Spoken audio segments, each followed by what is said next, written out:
My husband's white moonlight and I were kidnapped simultaneously. When the kidnappers demanded that my husband choose one of us, I unhesitatingly informed him that his white moonlight was not pregnant at all, and even her cancer was fabricated.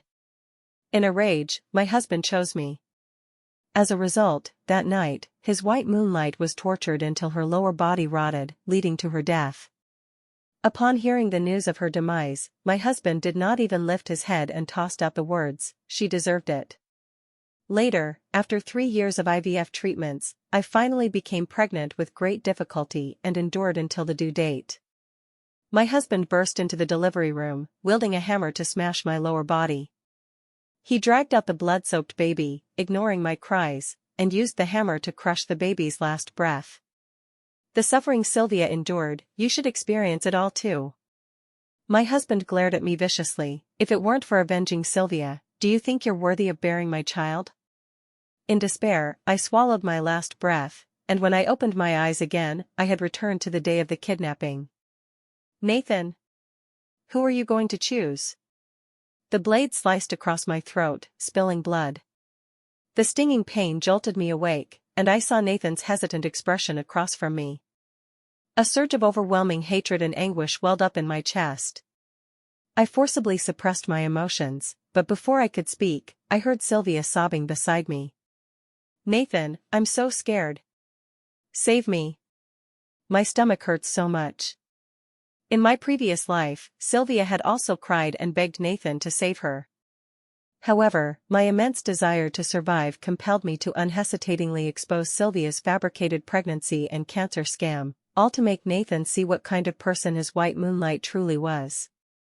It was precisely because I revealed Sylvia's secrets that Nathan, in a fit of anger, chose to save me and abandon Sylvia, leading to her tragic death that day. Now, as Nathan looked at me with guilt, I did not beg him to save me. Instead, I silently smiled at him, tacitly accepting his choice. He painfully averted his eyes and then pointed at Sylvia. I choose Sylvia. Nathan dared not look at me. Evelyn, wait for me to settle Sylvia, and then I'll come save you. I did not respond, merely gazing at him indifferently as he ordered the kidnappers, release Sylvia. The kidnapper sneered, rumors say the head of the Meng family deeply loves his wife, but it seems that's not the case. Shut up. Nathan interrupted sharply, but Sylvia had already been pushed out by the kidnappers. He instinctively rushed forward to hold her, yet his gaze fell on me, as if he wanted to say something. In his arms, Sylvia clutched her stomach and cried. Nathan. I'm so scared. My stomach hurts so much. Sylvia wept pitifully, resembling a fragile cat. Nathan could no longer attend to me, he carried Sylvia and left the scene immediately. In this desperate situation, I glanced at the kidnappers and the nearby cliff, and seizing the moment when the kidnappers were distracted, I unhesitatingly jumped off the cliff.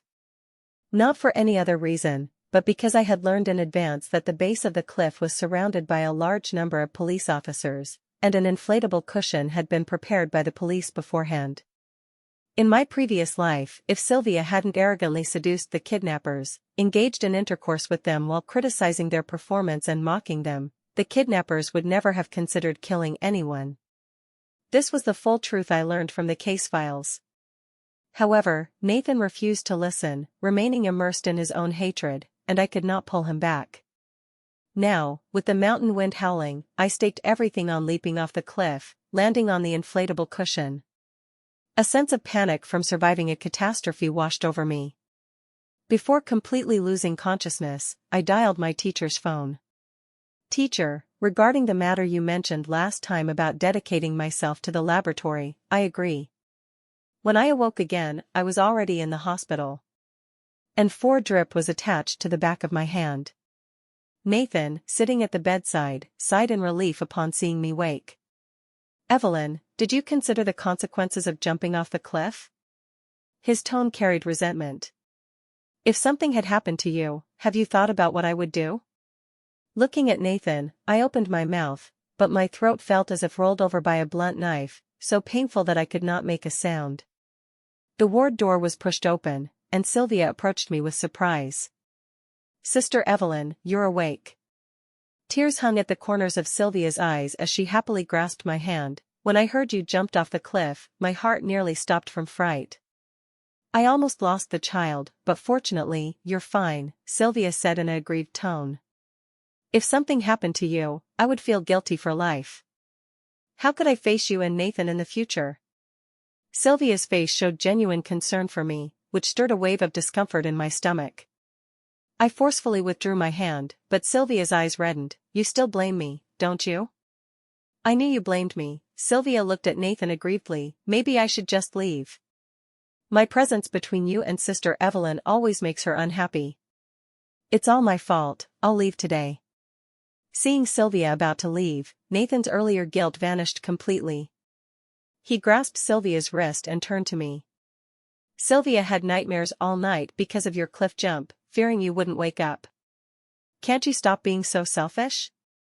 You can't even tolerate a pregnant woman, knowing that Sylvia has limited time left. Nathan looked at me with a cold expression. Your cliff jump, in the end, was your own reckless and willful act. Sylvia shouldn't have to pay for your willfulness. The pain in my throat made me furrow my brows. In the past, upon hearing Nathan defend Sylvia, I would have immediately argued fiercely with him, then engaged in a cold war for days or nights, waiting for him to coax me. If he didn't, I would certainly lower myself to beg him. But now it was different. I forcefully strained my vocal cords to squeeze out a hoarse sentence. I didn't ask her to leave. I looked at Sylvia. The Meng family is your home, stay as long as you want. Seeing my sensibility, Nathan's expression softened slightly, but Sylvia glared at me viciously where Nathan couldn't see. I indifferently tugged at my lip and heard Nathan say again, because Sylvia is pregnant and you've both experienced the kidnapping, I really don't feel at ease with her living alone. So, I've asked Denise to pack Sylvia's things, and she'll move in with us later. What do you think? His inquiring tone carried a cold, firm certainty, leaving me no room for refusal. Sister Evelyn, if you're unhappy. I think it's great.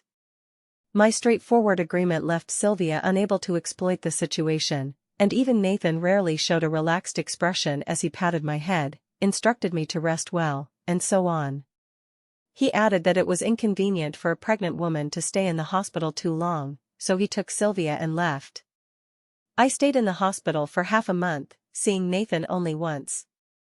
He either said he was busy or that he was accompanying Sylvia to pick out daily necessities. In truth, I didn't want to know what he was doing, nor did I desire his company at the hospital. But Sylvia always called to inform me of every detail, deliberately acting troubled. I didn't want this, Sister Evelyn, but Nathan insists on doing everything personally.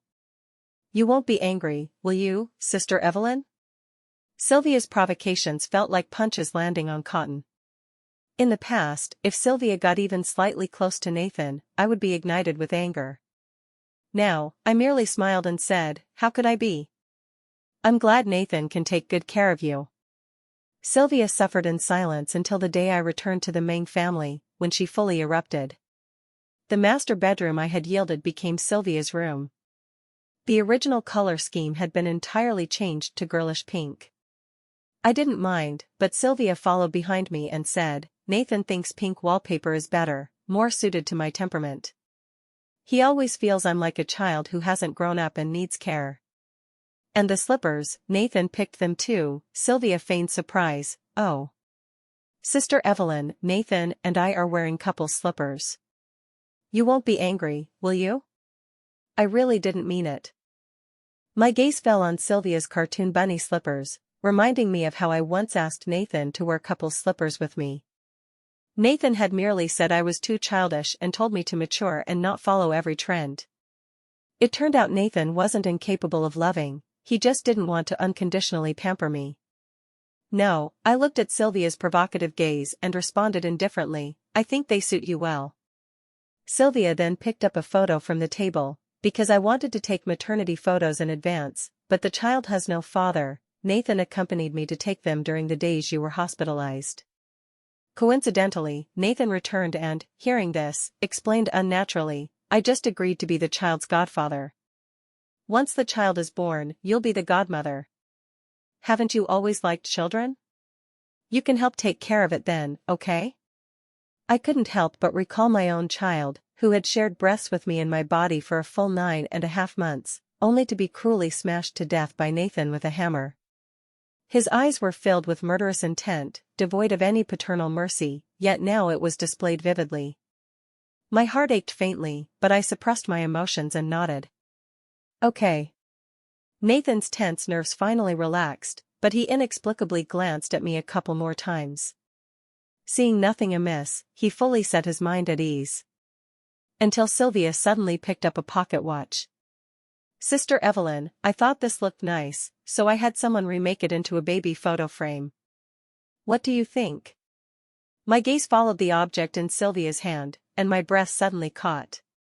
That pocket watch was my father's relic, which I had always treasured in a safe. No one except Nathan knew the password. It was impossible for anyone else to take it out, let alone modify my father's relic. It certainly wouldn't have turned into the pink, toy-like thing in Sylvia's hand. Nathan. Knowing full well the profound significance of the pocket watch to me, my chest felt as if a piece had been brutally gouged out, and even the air stagnated. I pointed at the pocket watch and looked at Nathan. Did you give her my father's relic? Having lost face because of me, Nathan frowned unhappily. It's just a worthless thing. If I gave it, I gave it. Who are you making that face for? Furthermore, Nathan looked at me coldly. The dead are like extinguished lamps, of course, the living are more important. I thought you had become sensible, but you're still the same as before, always jealous and competing for attention. There is no greater sorrow than a dead heart. Looking at Nathan's barbaric and cold attitude, I understood that no matter what I said, I couldn't change the established facts, even if he knew what that pocket watch meant to me. Since that was the case, there was no need for me to continue playing the villain. I nodded silently, looked at the pocket watch, and nodded. You're right, if Sylvia likes it, then give it to her. Then, under Nathan's stunned expression, I retrieved my documents from the drawer, glanced back at Nathan, and left without looking back. Nathan watched my back, a surge of anxiety rising in his heart. He was about to call me, but was interrupted by Sylvia clutching her stomach and crying in pain. Nathan, did I make Sister Evelyn unhappy? Nathan distressedly picked up Sylvia and left, tossing a sentence as he passed me. Evelyn, there's a limit to throwing tantrums. His expression was hurried, reminiscent of the year we first got together when I had gastric spasms so painful I couldn't straighten up. He had held me like that to the hospital, staying by my side inseparably. However, we could never return to the past. I organized my documents, drafted the divorce agreement, and received a call from the company. Secretary Michael told me, Sister Evelyn, Sylvia's secretary threw out all your things from your workstation and said you won't be coming to the company anymore. What's going on? Everyone here stands with you. We've already told Nathan that if you really resign, we'll all follow you. Nathan and I founded the company together. He was always the nominal boss, while I was the assistant behind him. No one knew about our hidden marriage, let alone that I had decided to divorce. But hearing Michael and my colleagues stand up for me warmed my heart. I told Michael, I'm not planning to continue, but you don't need to be impulsive. I have my reasons, you don't have to consider me. The company benefits are good. No need to lose your jobs because of me. Just as I finished speaking, the door was pushed open, and Nathan, with a dark face, questioned me, You're not planning to continue? Looking at Nathan, I hung up the phone and had no intention of responding. Evelyn. How long are you going to make a fuss? Nathan grabbed my wrist, forcing me to answer. Sylvia is pregnant now and has late-stage cancer. The doctor said she needs more sun exposure, and your office has the best sunlight, so I let her stay there during the day. She doesn't affect you. Listening to Nathan's self-righteous tone, I glanced at Sylvia hiding behind him, raising her eyebrows at me, and suddenly found it quite laughable. The company is so large, why must she sunbathe in my office? I took out the divorce agreement and placed it on the table. Sign it, Nathan. Looking at the document on the table, Nathan's already irritated emotions reached their peak. You're using divorce to threaten me? Evelyn, who gave you the audacity to threaten me with this? Nathan's eyes surged with anger as he snatched the pen from my hand, signed his name, and threw the agreement and pen at my face. Since you want a divorce. Fine. Get out now. Nathan was convinced I would soften and used such low-end and vile methods to force me to submit. But I merely glanced at him indifferently, picked up the agreement, walked out the villa door into the stormy courtyard, still hearing Sylvia's voice. Nathan, it's pouring outside, hurry and coax Sister Evelyn back. Ignore her. Nathan's cold, hard voice rang out. Let her die out there for all I care. Nathan thought I was just throwing a tantrum. But he didn't know that the car picking me up had already arrived outside the community. Nathan watched the rain outside growing heavier, with lightning and thunder, his anxiety intensifying. He kept checking the time, 10 hours had passed, and I hadn't come to seek reconciliation. Irritated, he called friends for a gathering, but they couldn't help speaking up for me. Nathan, aren't you really going too far?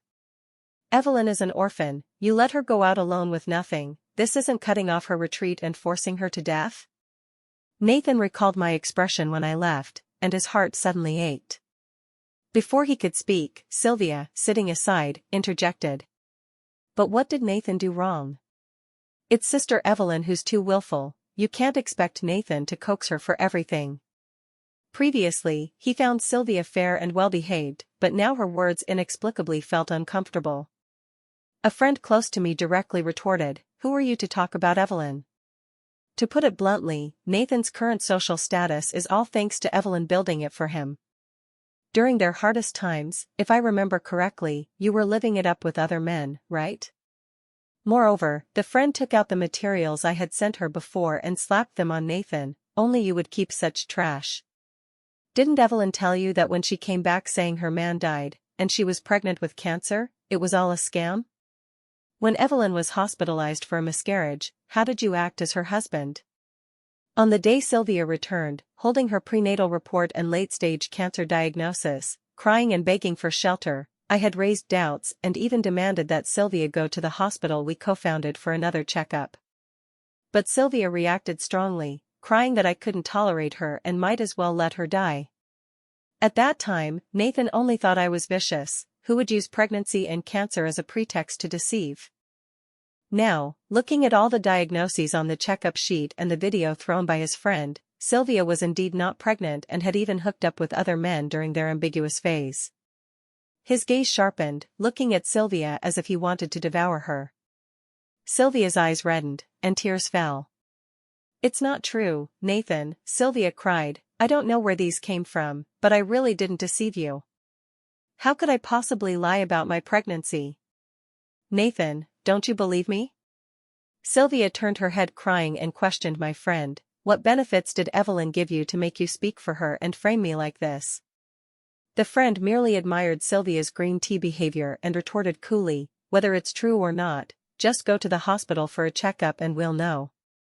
Yes, Nathan's gaze fixed straight on Sylvia's abdomen, just one trip to the hospital, and the truth will be revealed. Sylvia shuddered under Nathan's gaze. She had never seen that look, as if he would really take her life for lying. She cried and knelt at Nathan's feet, hugging his legs, I won't go to the hospital. Nathan, I'm afraid of hospitals, I don't want to go. In the past, whenever Sylvia cried, Nathan would even pluck stars from the sky for her. Sylvia was his youthful white moonlight whom he loved but couldn't have. When she suddenly returned, living in extreme misery, he couldn't help but feel compassion and took her in.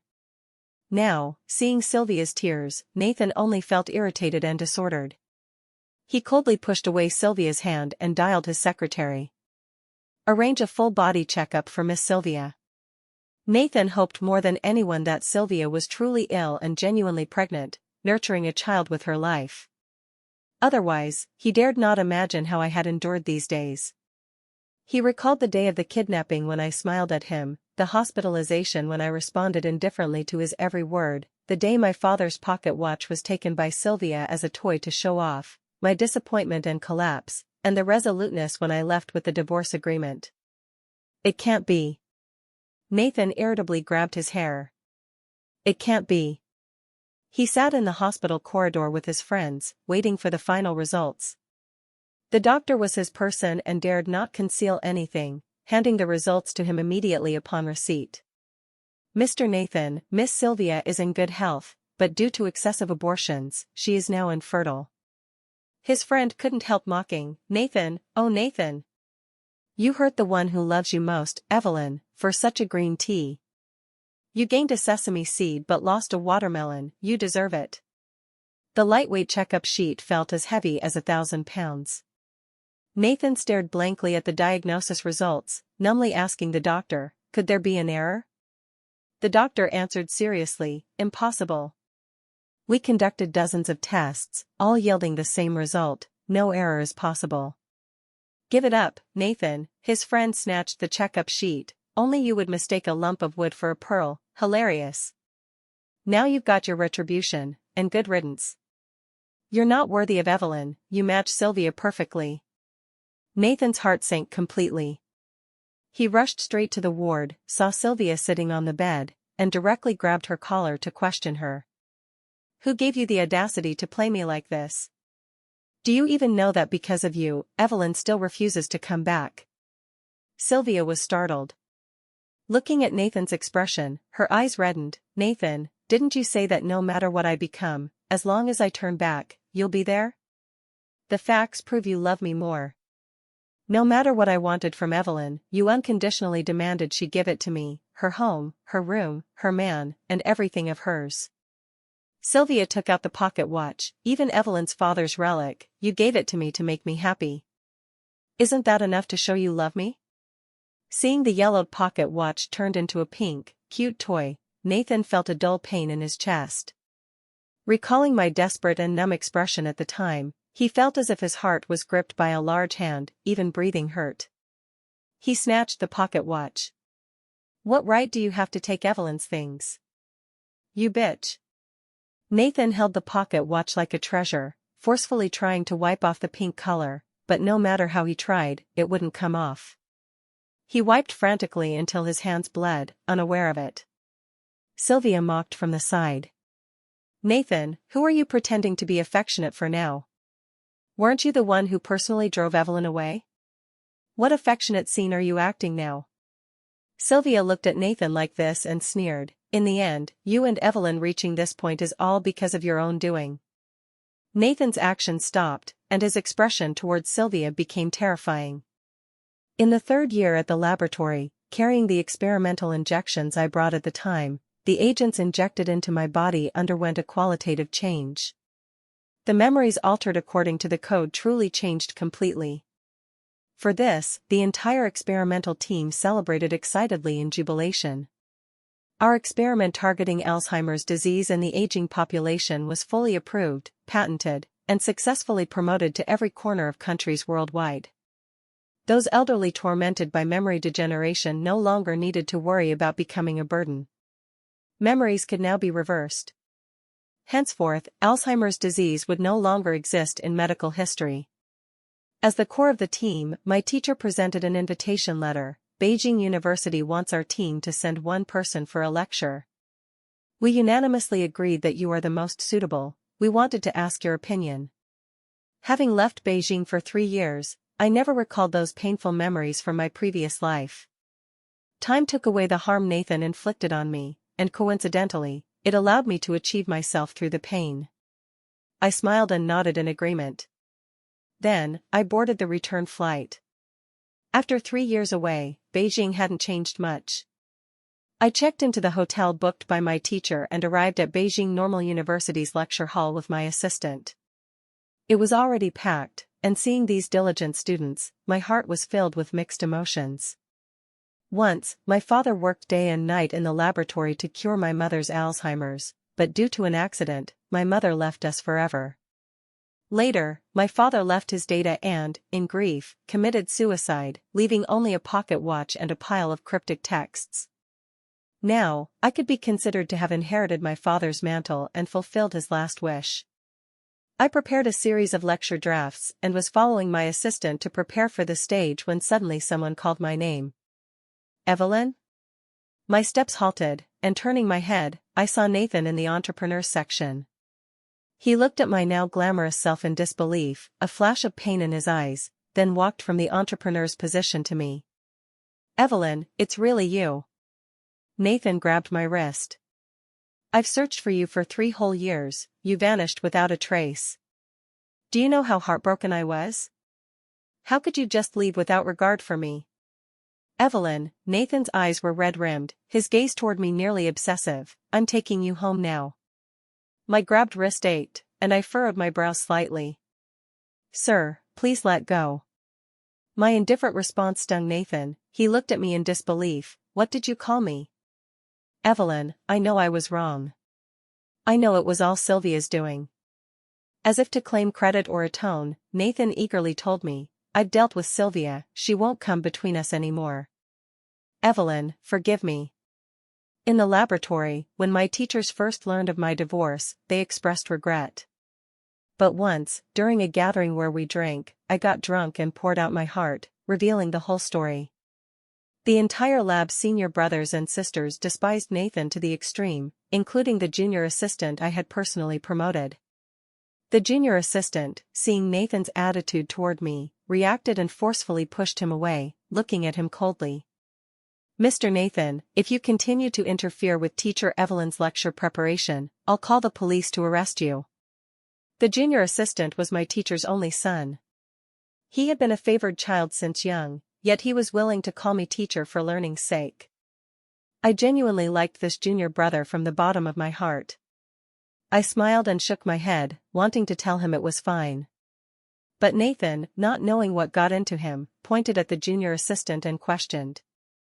"Who is he?" "Evelyn. Give me an explanation." "You left home for 3 years for this man?" "Fine," Nathan suddenly grinned ferociously. "I thought I broke your heart and you left in anger, but it turns out you had already found a replacement." I couldn't understand.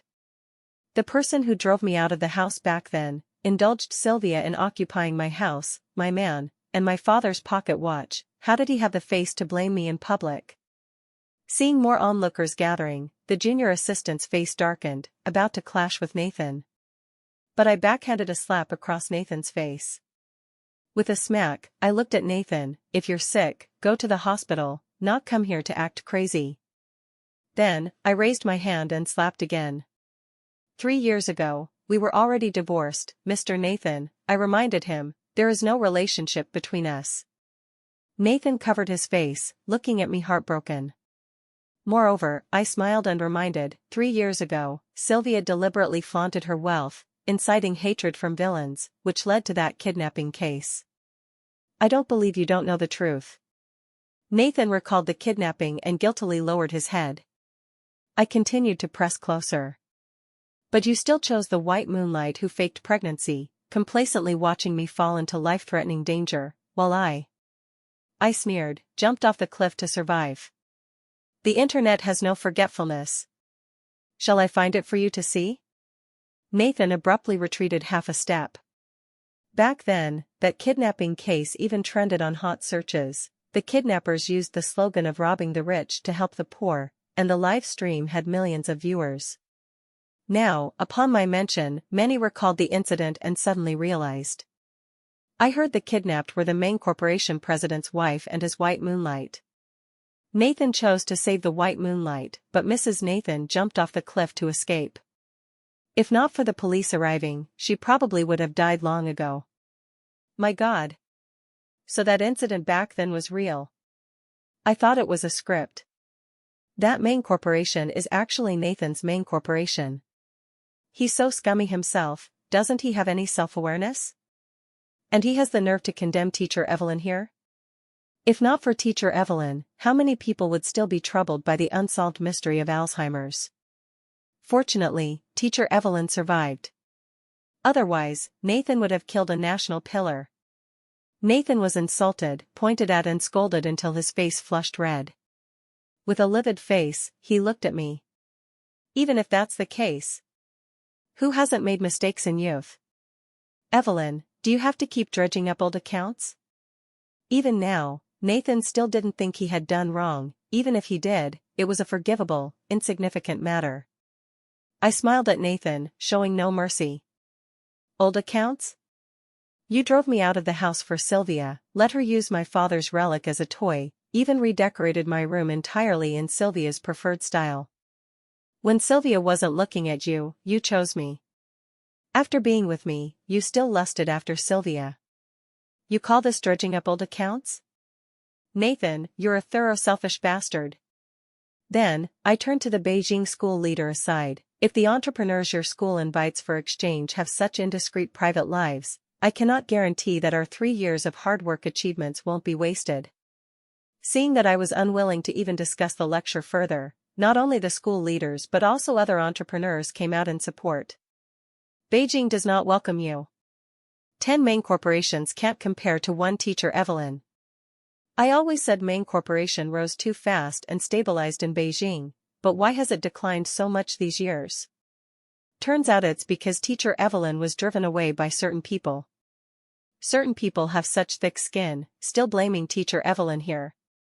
In the year Nathan and I first got together, apart from his passion, he had nothing.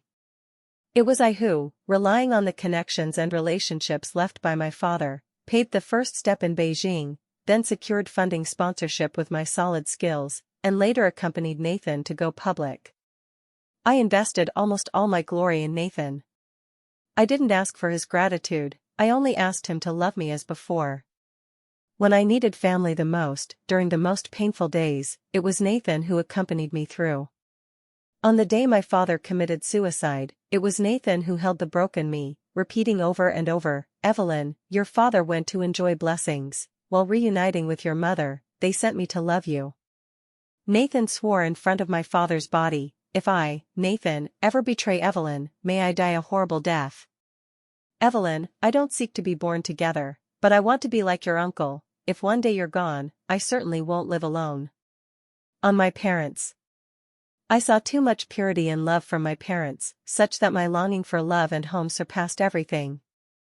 I unhesitatingly chose to pave the way for Nathan, personally sending him to the high platform, watching him stand at the mountaintop, and was willing to always be the force supporting him.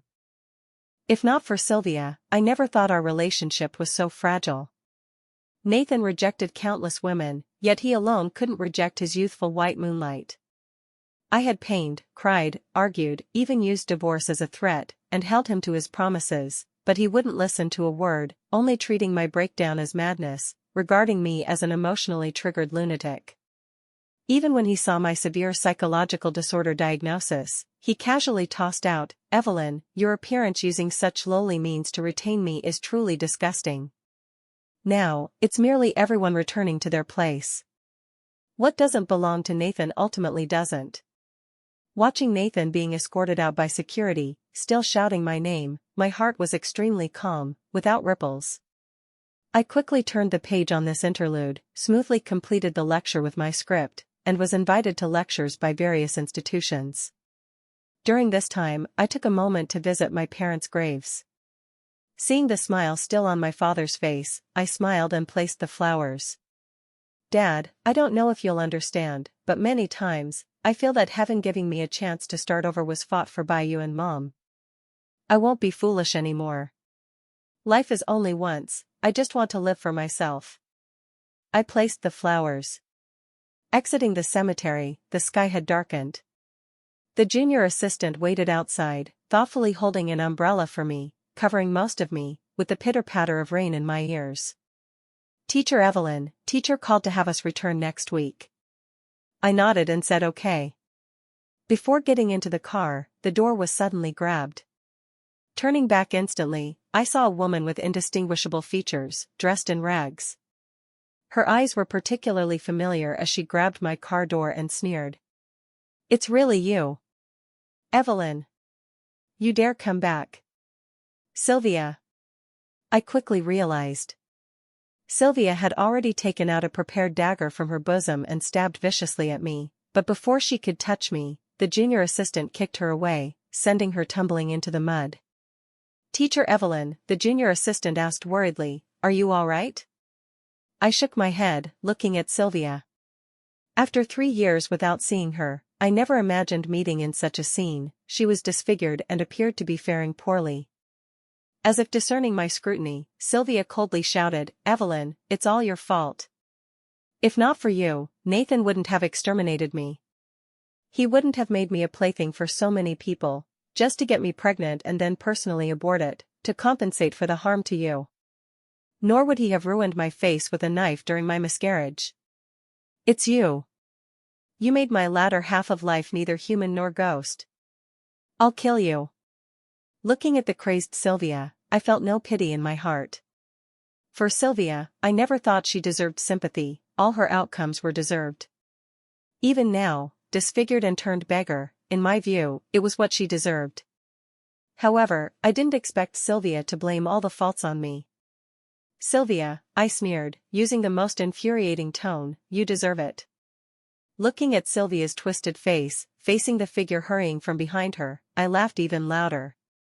"You just deserve it, all your endings are self-inflicted. Even if you die here today, I won't spare you another glance." Listening to my mockery, Sylvia completely broke down, picked up the dagger from the ground, and shouted, "Evelyn, I'll kill you." Then, her steps halted, her eyes widened in disbelief, she stiffly turned her head, meeting Nathan's murderous action. "Didn't I tell you to stay away from Evelyn? Otherwise, I won't let you off." Nathan stabbed a knife into Sylvia's back, ruthlessly withdrew it, and stabbed again, blood splattering. Nathan smiled cruelly. "It's you who made Evelyn disappointed in me. Only by solving you from the root can Evelyn forgive me. Sylvia, go die." I watched Nathan's cruel violence, saw Sylvia fall straight to the ground, splashing blood everywhere, rainwater pouring on her. She didn't close her eyes even in death. When Nathan, holding the murder weapon, looked at me, his eyes held more complex emotions. He approached me. The junior assistant hurriedly blocked in front of me, but he suddenly stood still, raised his hands, and said to me, "Evelyn, I know you've come back anew too. In the previous life, I wronged you." Nathan threw away the weapon, his eyes indistinguishable between tears or rainwater. "I've remembered everything, how I hurt you, how you cried and begged me to spare the child. It's all my fault. Evelyn, I no longer dare to hope for your forgiveness, I only beg you not to hate me. Don't hate me, Evelyn." Later, Nathan was arrested for intentional homicide. On the execution day, Nathan wrote me a letter. When the letter was delivered to me, I was focused on an experiment. The junior assistant asked, "Teacher Evelyn, won't you look at it?" Looking at the unopened letter, I unhesitatingly threw it into the fire. "It's just filthy stuff, why dirty my eyes with it?"